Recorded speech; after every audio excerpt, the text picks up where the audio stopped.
حدیث پاک سنیں گے آپ کی طبیعت بڑی ٹھنڈی ہوگی۔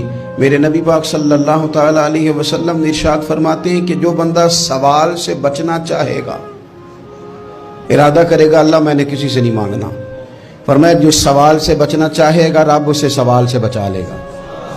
اور جو لوگوں سے بے نیاز ہونا چاہے گا، کہے گا یا اللہ مجھے دنیا داروں کا محتاج نہ بناؤ، اپنی بارگاہ سے عطا فرما۔ جو لوگوں سے بے نیاز ہونا چاہے گا اللہ لوگوں سے بے نیاز کر دے گا۔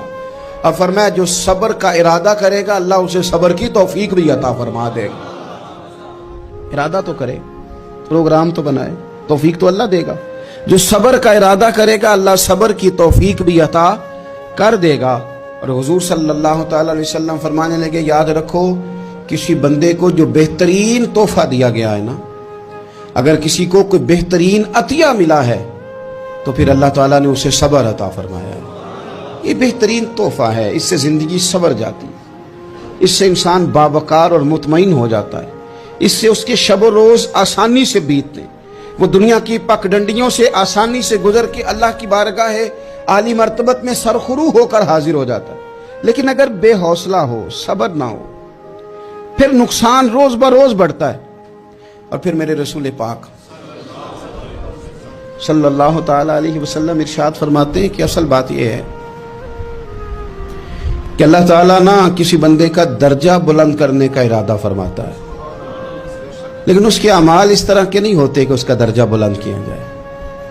اب رب کیا کرتا ہے، اللہ تعالیٰ اس کو مال کی، جان کی، اولاد کی کسی مشکل میں ڈال دیتا ہے۔ اس مصیبت پر وہ بندہ صبر کرتا ہے تو اللہ تعالیٰ اس کا درجہ بلند فرما دیتا ہے۔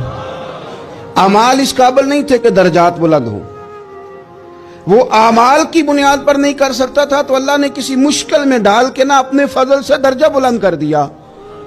اب جو راہ طریقت کا مسافر تھا، جو سلوک کی منازل طے کر رہا تھا، جو اللہ رسول کے قریب جانے چاہ رہا تھا، اس کے لیے کتنی آسانی ہو گئی کہ مجاہدہ تو زیادہ نہ کر سکا، کثرت سے نفلی صوم و صلات کا بندوبست تو نہ کر سکا، تھوڑا سا صبر کیا، رب نے اپنا اور اپنے محبوب کا قرب عطا فرما دیا۔ تو یہ تو آپ صبر کرنے کے لیے جب نکلے ہیں تو آپ نے تو رب رسول کو پا لیا ہے۔ یہ صبر تو وہ والا سفر ہے جس کی جو منزل ہے وہ اللہ رسول کا قرب ہے۔ ہم لوگ تھوڑی تھوڑی باتوں میں حوصلہ ہار جاتے ہیں، صبر چھوڑ جاتے ہیں، پریشانی بڑھ جاتی ہے، پتہ نہیں ایسے محسوس ہوتا ہے کہ جیسے یہی بندہ دنیا کا سب سے دکھی بندہ ہے۔ تو ایک تو یہ کہ ذاتی حیثیت سے صبر کرے، ایک یہ کہ پھر دشمن کا جب مقابلہ ہو، آمن نصبرو و صابرو، آپ کا جب مقابلہ سامنے کسی کے ساتھ ہو